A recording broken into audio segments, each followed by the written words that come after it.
নমস্কার, we learn ইনভেস্টিংয়ে আপনাদের স্বাগত। নমস্কার। আজকের এই আলোচনাটা কিন্তু আমাদের একজন বিশেষ সদস্যের অনুরোধে হচ্ছে। আমাদের অফলাইন ক্লাসের বিপদ তারুণ কর্মকার মানে বিটি, উনি অনুরোধটা করেছিলেন। ও আচ্ছা, ভালো ব্যাপার। হ্যাঁ, উনি ভারতের প্রতিরক্ষা ক্ষেত্র নিয়ে জানতে চেয়েছিলেন। তো আজ আমরা ঠিক সেটাই করব। খুব ভালো বিষয়। ভারতের প্রতিরক্ষা ক্ষেত্রে ঠিক কি ঘটছে, বিশেষ করে ওই আত্মনির্ভর ভারত নীতির পরে, আর আগামী দশকে বিনিয়োগের সুযোগ কেমন হতে পারে। একদম। আমাদের হাতে এই বিষয়ের উপর একটা বিস্তারিত গবেষণা প্রতিবেদন আছে। তো চলুন আজের গভীরে যাই। হ্যাঁ চলুন, কারণ ভারতের প্রতিরক্ষা ক্ষেত্রটা না এখন একটা দারুণ একটা ইন্টারেস্টিং মোড়ে দাঁড়িয়ে আছে। তাই কেন বলুন তো? দেখুন, একদিকে বিশ্বের রাজনৈতিক পরিস্থিতি খুব দ্রুত বদলাচ্ছে, আবার অন্যদিকে সরকারি নীতি, দেশের ভেতরে শিল্পের উন্নতি, সব মিলিয়ে একটা বড় পরিবর্তনের হাওয়া, বুঝলেন তো? মানে বিনিয়োগের দিক থেকে একটা গুরুত্বপূর্ণ সময়। একদম তাই, খুব গুরুত্বপূর্ণ সময়ে। আচ্ছা, তাহলে একদম শুরু থেকে শুরু করি। এই আত্মনির্ভর ভারত ধারণাটা প্রতিরক্ষা ক্ষেত্রে এর আসল মানেটা কি দাঁড়াচ্ছে, একটু সহজ করে যদি বলেন। হ্যাঁ নিশ্চয়ই।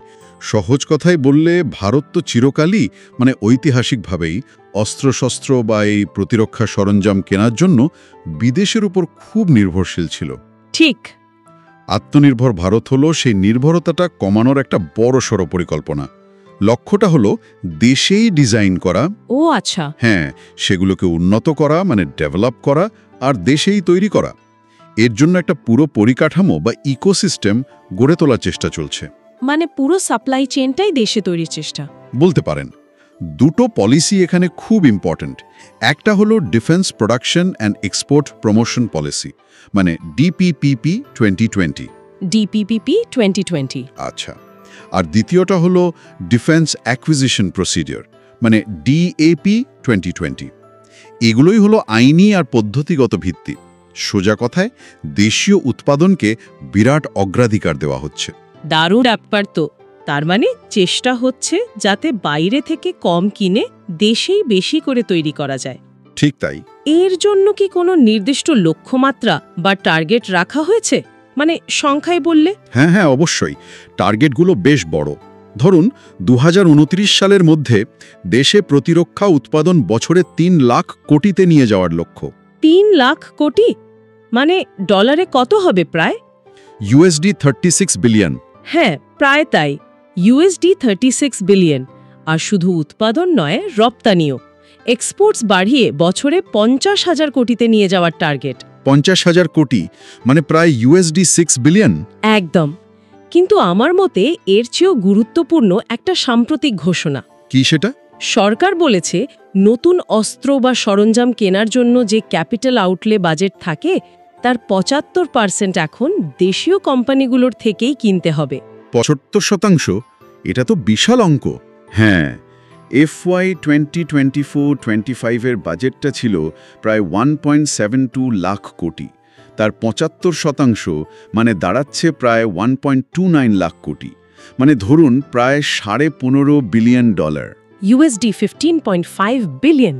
বাপরে, এটা তো দেশীয় কোম্পানিগুলোর জন্য একটা প্রায় গ্যারান্টিড মার্কেট তৈরি করে দিচ্ছে। ঠিক, একটা নিশ্চিত বাজার। আর সব মিলিয়ে যদি দেখেন, আশা করা হচ্ছে যে 2024 সালের প্রায় ইউএসডি 27.1 বিলিয়নের যে মার্কেট সাইজ, সেটা 2033 সালের মধ্যে দ্বিগুণেরও বেশি হয়ে যাবে, প্রায় ইউএসডি 54.4 বিলিয়ন। বছরে প্রায় 7% সিএজিআর। দারুণ গ্রোথ। হ্যাঁ, খুবই ভালো গ্রোথ পোটেনশিয়াল। আচ্ছা, এই যে এত বড় বাজার তৈরি হচ্ছে, এখানে প্রধান খেলোয়াড় কারা?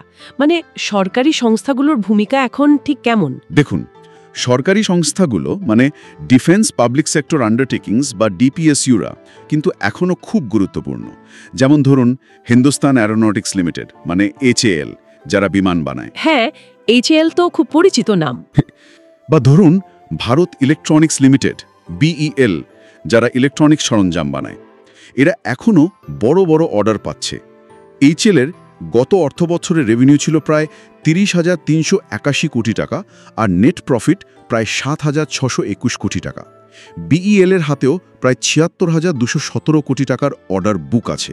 তো এরা এখনও মার্কেটের বড় অংশীদার। কিন্তু ইদানিং বেসরকারি সংস্থাগুলো নিয়েও তো খুব আলোচনা হচ্ছে, ওদের উত্থানটা কেমন? উই লার্ন ইনভেস্টিং এর শ্রোতারা অনেকেই এই সেক্টরাল শিফট নিয়ে জানতে চান। খুব ভালো পয়েন্ট তুলেছেন। এটাই কিন্তু এই মুহূর্তের সবচেয়ে বড় পরিবর্তনগুলোর একটা। মানে বেসরকারি সংস্থাগুলোর ভূমিকাটা আমূল বদলে যাচ্ছে। কি রকম? আগে হয়তো তারা শুধু ছোটখাটো যন্ত্রাংশ বা কম্পোনেন্ট সরবরাহ করত, কিন্তু এখন তারা উঠে আসছে সিস্টেম ইন্টিগ্রেটর হিসেবে। সিস্টেম ইন্টিগ্রেটর মানে হলো তারা বিভিন্ন প্রযুক্তি আর যন্ত্রাংশ জুড়ে দিয়ে পুরো একটা ডিফারেন্ট সিস্টেম তৈরি করার ক্ষমতা অর্জন করছে।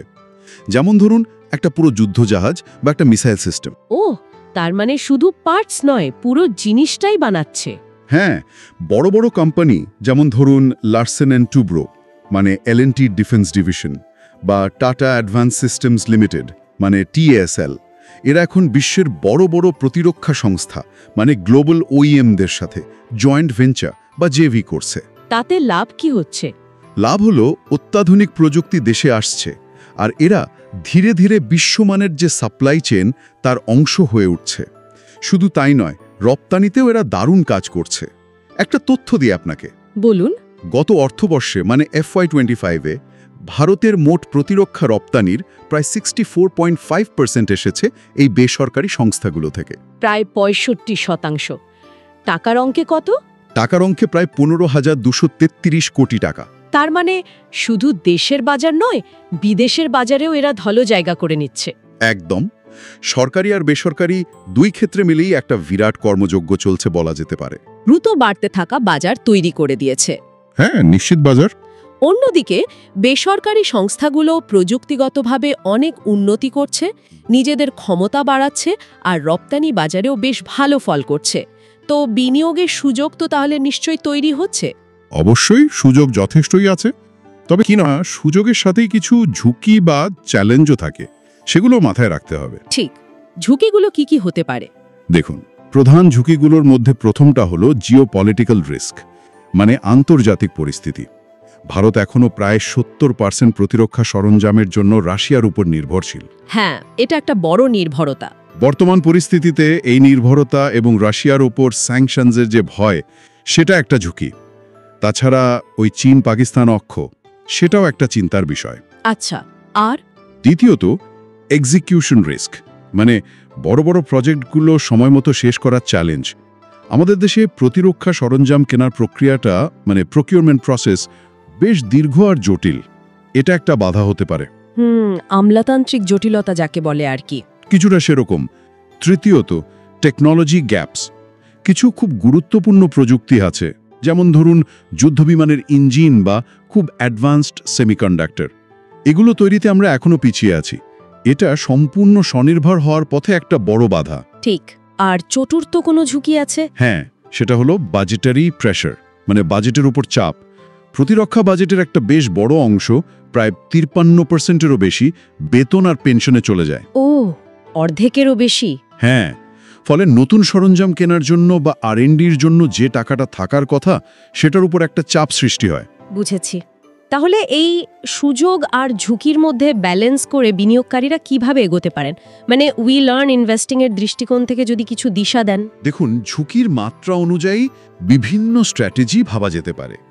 যেমন প্ল্যাটফর্ম ইন্টিগ্রেটার্স, মানে যারা বড় সিস্টেম তৈরি করে, যেমন HAL বা L&T, এদের ঝুঁকি তুলনামূলকভাবে কম থেকে মাঝারি, কারণ সরকারি বড় অর্ডার পাওয়ার সম্ভাবনা এদের বেশি। আচ্ছা। তারপর আছে কম্পোনেন্ট সাপ্লায়ার্স, যারা বিভিন্ন যন্ত্রাংশ সরবরাহ করে, এদের ঝুঁকিটা মাঝারি মানের। এরপর ভাবা যেতে পারে নিশ টেক স্টার্টআপস নিয়ে। স্টার্টআপ ডিফেন্সে? হ্যাঁ, যারা হয়তো ড্রোন, আর্টিফিশিয়াল ইন্টেলিজেন্স বা সাইবার সিকিউরিটির মতো একদম নতুন প্রযুক্তি নিয়ে কাজ করছে। এদের ঝুঁকি অবশ্যই বেশি, কিন্তু রিটার্নের সম্ভাবনাও অনেক বেশি হতে পারে। হাই রিস্ক হাই রিটার্ন আর কি। ঠিক।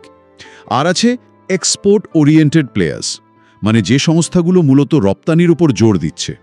তাদের ঝুঁকি মাঝারি থেকে বেশি বলা যেতে পারে, কারণ আন্তর্জাতিক বাজারের ওপর নির্ভরতা থাকে। আচ্ছা, আর কিছু কি মনে রাখা দরকার বিনিয়োগের সময়? হ্যাঁ, একটা খুব গুরুত্বপূর্ণ বিষয় হলো গভর্নেন্স, মানে প্রশাসনিক স্বচ্ছতা।